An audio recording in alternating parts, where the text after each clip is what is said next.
அவருடைய வலது கையில் வந்து 6 இன்ஜுரிஸ் இருந்ததாக சொல்லப்படுது. அது மட்டும் இல்லாமல் அந்த இடது நெஞ்சு பகுதி கீழே 7 சென்டிமீட்டர் அளவுக்கு ஒரு பெரிய காயம் இருந்தது அப்படின்னும், தலையில் வந்து 2 இடத்துல வந்து காயம், முன் மண்டையும் பின்னாடியிலையும், ப்ளஸ் கல்லில் இன்ஜுரி இருக்குது, மண்டை ஓட்டில் இன்ஜுரி இருந்ததாகவும் இந்த இடத்துல இருக்குது. ஸோ ஆக மொத்தம் 19 காயங்கள். ஃபேமிலி தரப்புலேருந்து இன்னொரு விஷயமும் இங்கே பெரிய அலிகேஷனாக வச்சுருக்காங்க. என்ன வச்சுருக்காங்க அப்படின்னா, லைக் அவர் இறந்துட்டார் அப்படின்னா அடுத்த போஸ்ட்மார்ட்டம் ரிப்போர்ட்டுக்கு போகும்போது எங்களோட சிக்னேச்சர் வாங்கணும், எங்ககிட்ட எதுவுமே தெரிவிக்கல, சிக்னேச்சரை வாங்காமல் அனாதைன்னு சொல்லி எடுத்துகிட்டு போயிட்டாங்க.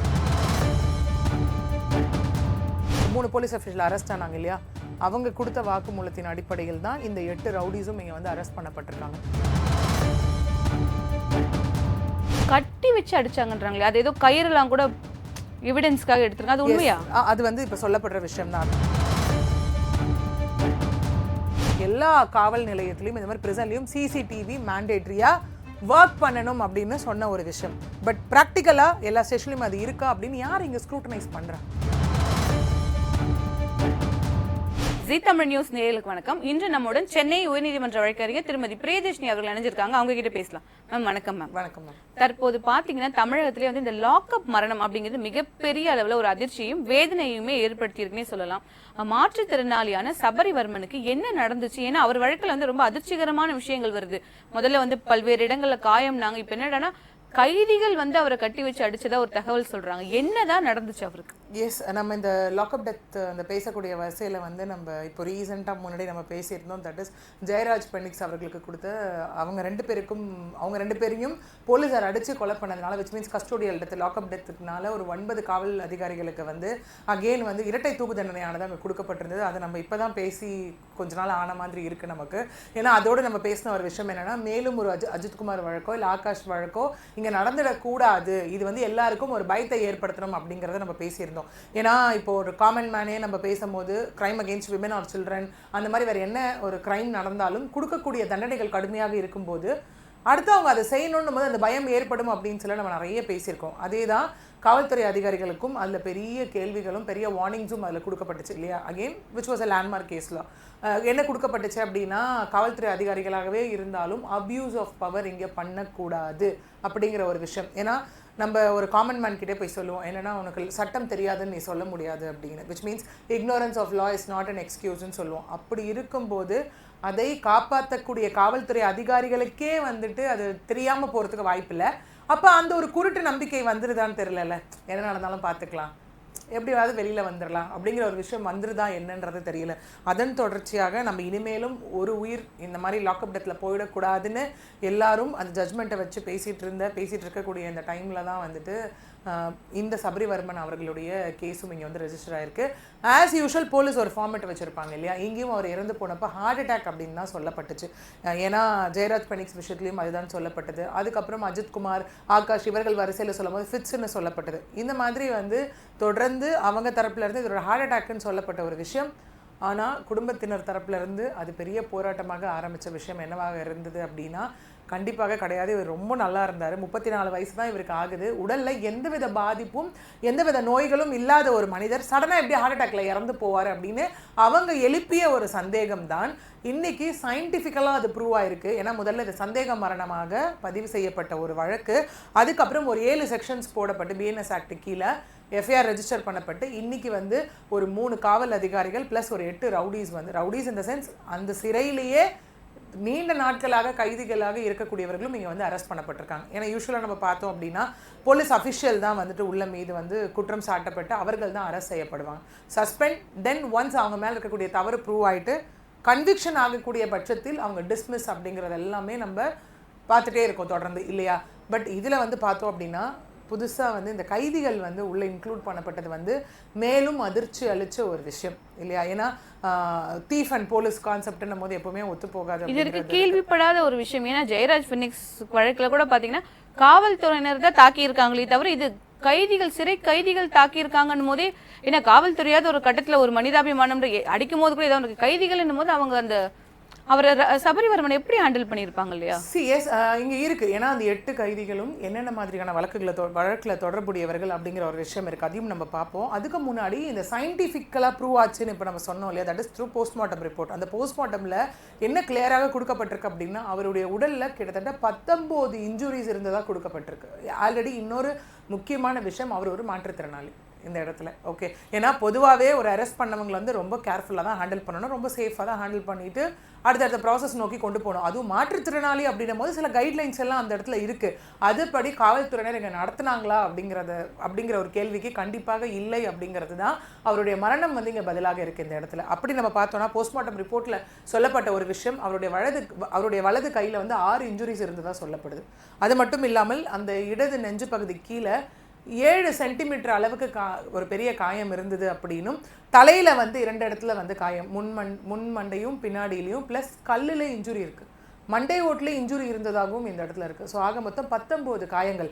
ஏன்னா என்னதான் ஒருத்தர் நெஞ்சு வலி வந்து கீழே விழுந்தாலும் இந்த அளவுக்கு காயம் ஏற்படக்கூடிய கொடூரமான தாக்குதல் நடந்திருக்கும், காயம் ஏற்படக்கூடிய வாய்ப்புகள் இங்கே கிடையாது. ஏன்னா அங்கே அவங்க குடும்பத்தார் திரும்ப திரும்ப வைத்த ஒரு அலிகேஷன்ஸ் என்னவாக இருந்தது அப்படின்னா, அவருடைய அக்காவாக இருக்கட்டும் இல்லை அவருடைய மனைவியாக இருக்கட்டும், ஏன்னா மனைவி 5 வயதில் ஒரு குழந்தை, ஏன்னா இவர் வந்து அவருடைய சர்வைவலுக்காக ஒரு பெட்டிக்கடை வச்சு நடத்திட்டு வந்தார். குட்கா வழக்கில் விசாரணைக்காக இவர் கைது செய்யப்பட்டார் அப்படிங்கிற ஒரு விஷயம் வந்து சொல்லப்பட்டது. பட் அதுக்கப்புறம் இன்னும் சில தகவல்கள் சில பேரால் என்ன சொல்லப்படுது அப்படின்னா, இல்லை இது சித்தரிக்கப்பட்ட வழக்கு, காவல்துறையினர் வந்து லஞ்சம் கேட்டாங்க, அதை இவர் வீடியோவும் எடுத்து வச்சுருந்தார், எடுத்து வச்சுட்டு வீடியோ எடுத்து வச்சுருக்காங்கன்னு அது காவல்துறைக்கும் தெரியும். ஸோ ரிவெஞ்சுக்காக தான் அரெஸ்ட் பண்ணாங்கன்ற மாதிரியும் அங்கே சொல்லப்படுது. ஓகே, என்னென்னா ஒரு 12 பேக்கெட் சிகரெட்டும் ஒரு 25,000 ரூபாய் காசும் கேட்டு லஞ்சம் வாங்கி இவரை வந்து மிரட்டினாங்க அப்படிங்கிற மாதிரியான விஷயங்களும் அங்கே சொல்லப்படுது. கூடவே இவர்கள் இதிலிருந்தும் இங்கே என்ன சொல்லப்படுது, தட் இஸ் ஃபேமிலி சைட்லேருந்தும் என்ன சொல்லப்படுது அப்படின்னா, Thursday அரெஸ்ட் பண்ணுறாங்க, ஃப்ரைடே நாங்கள் போய் பார்த்துட்டு வரோம், ரொம்ப நல்லா தான் இருந்தார், சீக்கிரம் பெயிலில் எடுத்துருங்கன்னு சொன்னதுனால நாங்களும் ப்ராசஸ் பண்ணிகிட்டு இருந்தோம். ஞாயிற்றுக்கிழமை வீட்டுக்கு ஒரு போலீஸ் அஃபிஷியல் வந்துட்டு அவர் போட்டிருந்த அந்த கடுக்கண்ணெல்லாம் கொடுத்துட்டு போகிறாரு அப்படிங்கிற மாதிரி சொன்னாங்க. ஃப்ரைடே மார்னிங் ஃபஸ்ட்டு இவர் மயங்கி விழுந்துட்டாருன்னு தான் ஒரு கால் வருது. அதுக்கப்புறம் போனால் இறந்துட்டாரு, ஹார்ட் அட்டாக்ல இறந்துட்டாருன்னு சொல்லி நாங்கள் ஆசாரிப்பள்ளம் மருத்துவமனைக்கு வந்து மருத்துவக் கல்லூரி மருத்துவமனைக்கு நாங்கள் வச்சுருக்கோம் அப்படிங்கிற மாதிரி இருந்ததுன்னு சொன்னாங்க. கூடவே தென்தாமரைக்குளம் காவல் நிலைய அதிகாரிகள் மீது அவங்க தொடர்ந்து குற்றச்சாட்டு வைக்கிறாங்க. அதுவும் எஸ்பெஷலி அந்த எஸ்ஐ மீது. அந்த எஸ்ஐ இம்மீடியட்டாக அரெஸ்ட் பண்ணணும், இம்மீடியட்டாக அவரை டிஸ்மிஸ் பண்ணணும்னு சொல்கிறாங்க. அவர் தான் இங்கே ரிவெஞ்ச் காரணமாக முற்றிலும் இந்த விஷயத்துக்கு காரணமாக இருப்பார் அப்படிங்கிற ஒரு விஷயம். ஏன்னா இவர் சிறையில் இறந்து போகிறாரு, நாகர்கோவில் கிளை சிறையில் இவர் இறந்து போகிறாரு. உடனே நேசமணி காவல் நிலைய அதிகாரிகளுக்கு வந்து இன்ஃபர்மேஷன்ஸ் கொடுக்கப்படுது, அங்கேருந்து அவங்க வந்து கூட்டிகிட்டு போகிறாங்க அப்படிங்கிற ஒரு விஷயம். ஃபேமிலி தரப்புலேருந்து இன்னொரு விஷயமும் இங்கே பெரிய அலிகேஷனாக வச்சுருக்காங்க. என்ன வச்சுருக்காங்க அப்படின்னா, லைக் அவர் இறந்துட்டார் அப்படின்னா அடுத்த போஸ்ட்மார்ட்டம் ரிப்போர்ட்டுக்கு போகும்போது எங்களோட சிக்னேச்சர் வாங்கணும், எங்ககிட்ட எதுவுமே தெரிவிக்கல, சிக்னேச்சரை வாங்காமல் அனாதைன்னு சொல்லி எடுத்துகிட்டு போயிட்டாங்கன்ற மாதிரி ஒரு அலிகேஷன் அவங்க அக்கா வச்சுருந்தாங்க. கூடவே நாங்கள் ஹாஸ்பிட்டலுக்கு போகும்போது சிரிச்சுட்டே வந்து போலீஸ் அஃபிஷியல் வந்து உங்கள் தம்பி இறந்து போயிட்டான்னு சொல்கிறாங்க. அப்போ இதெல்லாம் எப்படி ஏற்றுக்கக்கூடிய ஒரு வகையில் இருக்க முடியும் அப்படின்னு சொல்லி அவங்க வந்து நிறைய ஒரு சர்ச்சைகளாக நிறைய ஒரு கேள்விகளை வந்து அந்த இடத்துல முன் வச்சுருந்தாங்க. ஸோ இதனை தொடர்ந்து இந்த போஸ்ட்மார்ட்டம் ரிப்போர்ட்டை தொடர்ந்து தான் இந்த 8 பேர் ப்ளஸ் 3 பேர் வந்து இங்கே அரெஸ்ட் பண்ணப்பட்டாங்க. அதில் அந்த 3 பேர் அந்த சிறை காவலர்கள். அதில் ஒருத்தர் வந்து முதன்மை வார்டன், அதாவது சிவகுமார் அப்படிங்கிறவர், ஜெகன், திருமலை நம்பி சுரேஷ் அப்படிங்கிறவங்க 2 பேருமே அங்கே வார்டனாக இருந்தவர்கள். இவங்க 3 பேர் கூடவே பார்த்தோன்னா எந்த கேஸ்லையும் இல்லாத ஒரு விஷயம், 8 ரவுடிஸ் வந்து அரெஸ்ட் பண்ணப்பட்டிருக்காங்க. அதாவது அதே கிளை சிறையில் நீண்ட நாட்கள் கைதிகளாக இருந்தவர். அதில் முதல் பர்சன் பார்த்தோம் அப்படின்னா விஷ்ணு அப்படிங்கிற பர்சன், அவர் மேலே பல திருட்டு வழக்குகள் நிலுவையில் இருக்குது அப்படிங்கிற ஒரு விஷயம். மாத்தங்கு அப்படிங்கிற பகுதியை சார்ந்தவர் அவர். அடுத்தது சாரதி அப்படிங்கிறவர், இவர் மீது அடிதடி கேசஸ் வந்து நிறைய இருக்குது. அடுத்தது பார்த்தோன்னா இந்த ஜெகன் அப்படிங்கிற பர்சன் தான் 54 கேசஸ் பெண்டிங்கில் இருக்குது. அதாவது என்ன வழக்கு அப்படின்னு பார்த்தோன்னா இன்க்ளூடிங் தெஃப்ட், அந்த மாதிரி பெரிய பெரிய வழக்குகள் பெண்டிங்கில் இருக்குது. இவர் குமரி மாவட்டம் குலசேகரம் அப்படிங்கிற பகுதியை சார்ந்தவர். அடுத்தது பெருமாள், நெல்லையை சார்ந்தவர், இவர் மீது கொலை வழக்கு வந்து பெண்டிங்கில் இருக்குது. அடுத்தது ஷரத் அப்படிங்கிறவர் மீதும் அடிதடி வழக்கு இருக்குது. சேதுராம் அப்படிங்கிறவர் மீதும், தென் அரவிந்த், 2 பேரும் குமரி மாவட்டத்தை சார்ந்தவர்கள், 2 பேர் மீதும் போக்சோ கேஸ் பெண்டிங்கில் இருக்குது. கடைசியாக இந்த அஜித் அப்படிங்கிற பர்சன் மேலே வந்து கொலை வழக்கு நிலுவையில் உள்ளது. இவங்க வந்து குமரி குட்டாரம் அப்படிங்கிற பகுதியை சார்ந்தவங்க.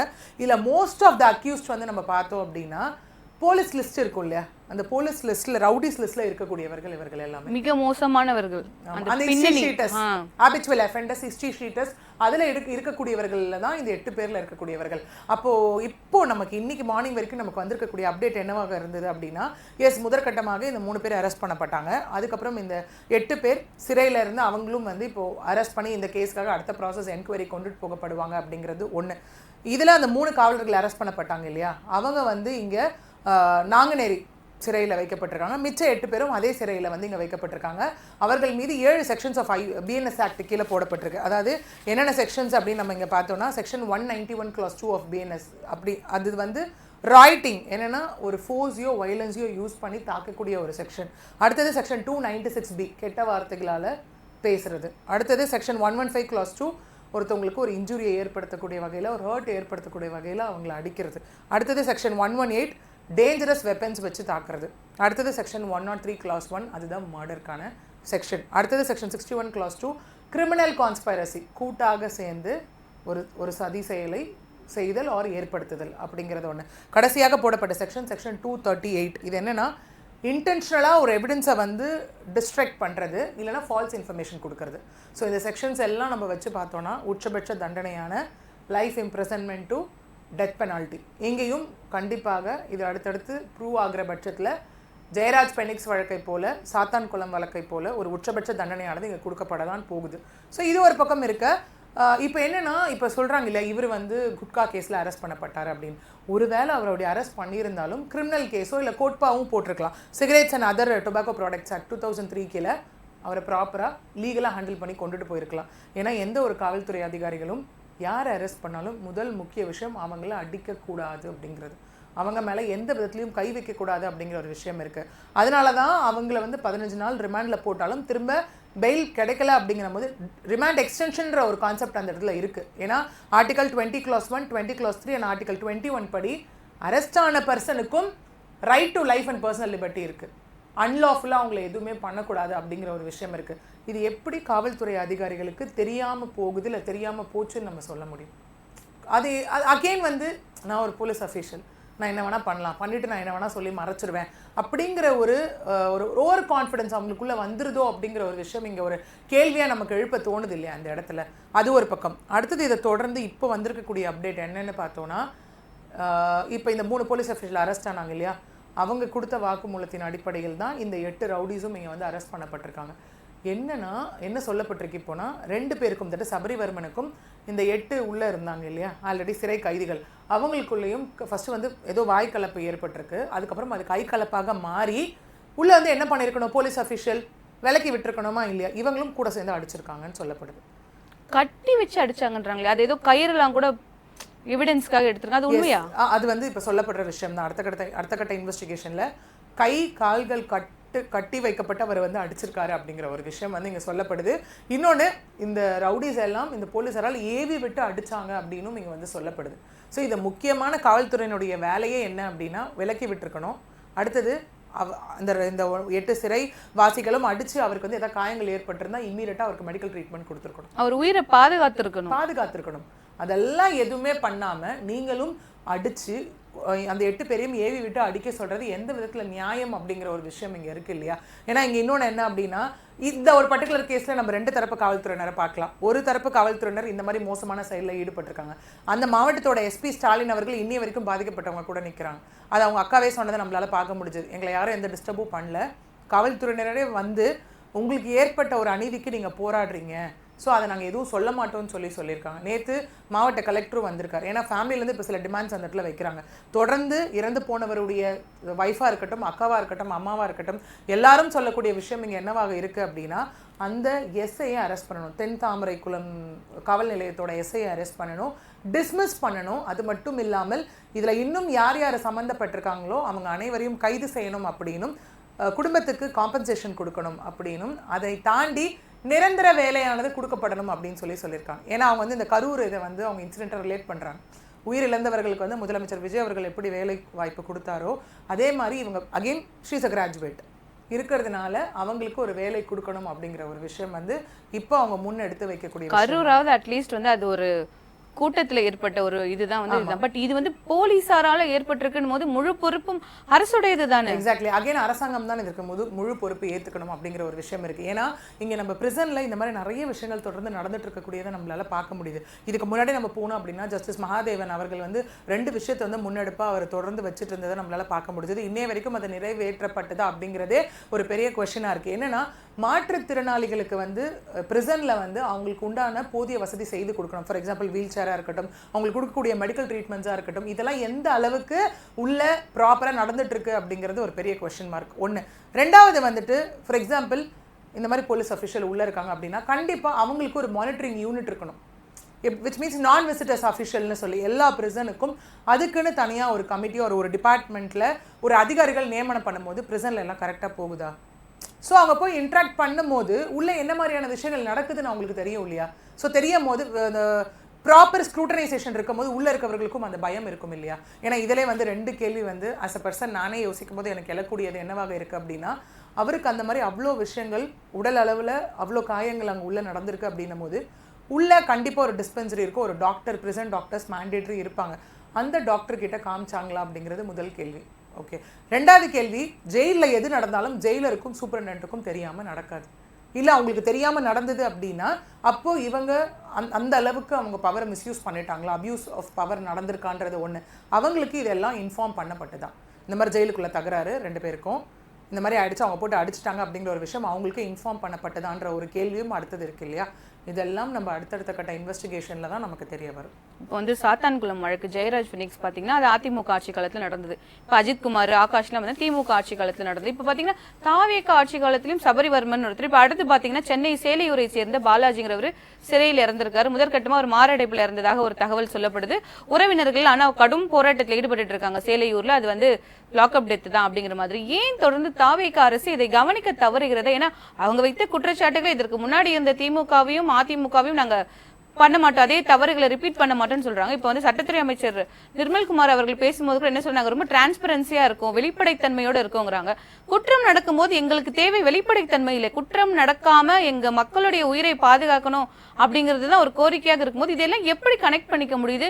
அப்போ வந்து சட்டம் ஆட்சி மாறினாலும் சட்டத்தை வந்து காட்சி மாறல. இன்னொன்னு சட்டத்தை வந்து அரசால எதுவுமே கண்ட்ரோல் பண்ண முடியாதா போலீஸ்? ஏன்னா இப்ப முதலமைச்சர் விஜய் அவர்கள் நினைச்சா ஒரு போலீஸ் கிட்ட இதெல்லாம் அவர் கண்ட்ரோல்ல இல்லையா? ஏன்னா இப்ப வரைக்குமே அவர் கொஞ்சம் அமைதியா இருக்க மாதிரியான ஒரு தோற்றம் வந்து வெளிப்படுது. இது எப்படி எடுத்துக்கிறது? எஸ், இன்னைக்கு வந்து கேபினெட் இப்போ நம்ம பேசிட்டு இருக்க இந்த டைம்ல நம்ம நியூஸ் பார்த்துட்டு தான் வந்திருக்கோம். தட் இஸ் என்னன்னா இந்த கேபினெட் மினிஸ்டர்ஸ் மீட்டிங்கும் வந்து இன்னைக்கு நடக்கும்போது யாராக இருந்தாலும் லஞ்சம் சம்பந்தப்பட்ட ஒரு வழக்கில் வந்து யார் பேராவது அடிபட்டாலோ கடுமையான நடவடிக்கை எடுக்கப்படும், அவங்க வந்து டிஸ்மிஸ் வரைக்கும் பண்ணப்படுவாங்க அப்படிங்கிற ஒரு விஷயம். விச் மீன்ஸ் இங்கே என்னன்னா அந்த ஃப்ளோ கரெக்டாக இருக்கான்றது மொதல் விஷயம். ஏன்னா ஆரம்ப காலத்திலேருந்து முதலமைச்சர் விஜய் அவர்கள் பதவியேற்ற காலத்துலையாக இருக்கட்டும், இல்லை அவர் கேம்பெயினிங் போன காலத்துலையாக இருக்கட்டும், அவர் சொன்ன ஒரே விஷயம் இங்கே 1 பவர் சென்டர் மட்டும்தான்.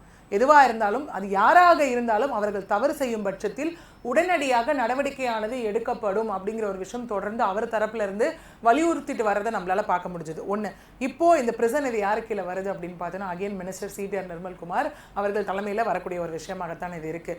இங்கே என்னன்னா the transparency அப்படிங்கிற ஒரு விஷயம் at the end of the day mandatory transparency வேணும். அங்கே அது காவல்துறை அதிகாரிகளோ இல்லை அவங்க இல்லைன்னா நீதிமன்றமோ நீதிபதியோ உள்ள தலையிடும் போது கண்டிப்பாக அது ஆட்டோமேட்டிக்காக வெளியில் எல்லாமே வரக்கூடிய ஒரு விஷயமாகத்தான் இருக்கும். ஏன்னா இங்கேயும் பார்த்தோம் அப்படின்னா அந்த பிரிசனில் இருக்கக்கூடிய சிசிடிவியும் இப்போ வந்து கைப்பற்றணும் அப்படிங்கிறதுக்கான முழு முயற்சிகளும் அங்கே வந்து நடந்துகிட்டு இருக்கு இப்போ இங்கே. So which is mandatory. ஏன்னா நம்ம முன்னாடிலாம் வந்து ஈஸியாக போலீஸ்னு சொல்லிட்டு போனதை நம்மளால பார்க்க முடிஞ்சது, சிசிடிவி ஒர்க் ஆகல. அதுக்கப்புறம் which became so mandatory that எல்லா காவல் நிலையத்திலையும் இந்த மாதிரி பிரிசன்லையும் சிசிடிவி மேண்டேட்ரியாக ஒர்க் பண்ணணும் அப்படின்னு சொன்ன ஒரு விஷயம். பட் ப்ராக்டிக்கலாக எல்லா ஸ்டேஷன்லையும் அது இருக்கா அப்படின்னு யார் இங்கே ஸ்க்ரூட்டனைஸ் பண்ணுறா? அந்த எஃபெக்டிவ் இம்ப்ளிமெண்டேஷன் எங்கே லேக் ஆகுதுன்றது இருக்குல்ல, இதை தான் நம்ம இங்கே சரி பண்ணணும். இதே இங்கே சரி பண்ணும்போது தான், ஏன்னா ஃபார் எக்ஸாம்பிள் இது எப்படி ரிலேட் பண்ணலான்னா, நம்மளே ஒரு ஹைவேஸில் ட்ராவல் பண்ணி போயிட்டு இருக்கோன்னும் போது அங்கங்கே நமக்கு அந்த ஸ்பீடோமீட்டர்ஸ் இருக்கும். ஸோ நம்ம என்ன ஆகிடுவோம்னா ஆட்டோமேட்டிக்காக அந்த ஸ்பீடோமீட்டர்ஸ் வருதுன்னும் போது நம்ம காஷியஸ் ஆகிடுவோம். ஐயோ அதில் வந்து நம்மளோட கிலோமீட்டர் வந்து எவ்வளோ நம்ம ஸ்பீடில் போகிறோன்றது அது ரெஜிஸ்டர் ஆகும், வீட்டுக்கு ஆட்டோமேட்டிக்காக ஈச்சலான் வந்துடும். விச் மீன்ஸ் நம்மளை தாண்டி ஒரு மானிட்டரிங் யூனிட் அங்கே இருக்குன்ற ஒரு காஷியஸ் நமக்கு இருக்கு இல்லையா? அதே தான் இங்கேயும் செய்ய வேண்டிய ஒரு விஷயம். ஓகே, ஏன்னா ஒரு ப்ரெசென்ட் டிபார்ட்மெண்ட் இருக்கும் போது ஆல்ரெடி ஜஸ்டிஸ் மகாதேவன் அவர்கள் வந்து 2 விஷயத்த சொல்லியிருக்காரு. இன்னும் இந்த மாதிரியான விஷயங்கள் சொல்லும் போது அப்போது அதை யார் அதை முன்னெடுக்கணும்? அரசாங்கம் அதை முன்னெடுக்கணும் இல்லையா அட் எண்ட் ஆஃப் த டே. ஏன்னா போலீஸ்ன்னும் போது கண்டிப்பாக எல்என்டோ கீழே தான் கண்டிப்பாக வருவாங்க. அப்படி இருக்கும்போது அவங்க அந்த விஷயத்தை முன்னெடுக்கணும். ஏன்னா ஒருத்தவங்க வந்து நம்ம கடைசியில் போய் எவிடன்ஸ் எல்லாம் ப்ரூவ் பண்ணி போகும்போது தான் அவங்க கன்விக்டட்னு சொல்கிறோம்.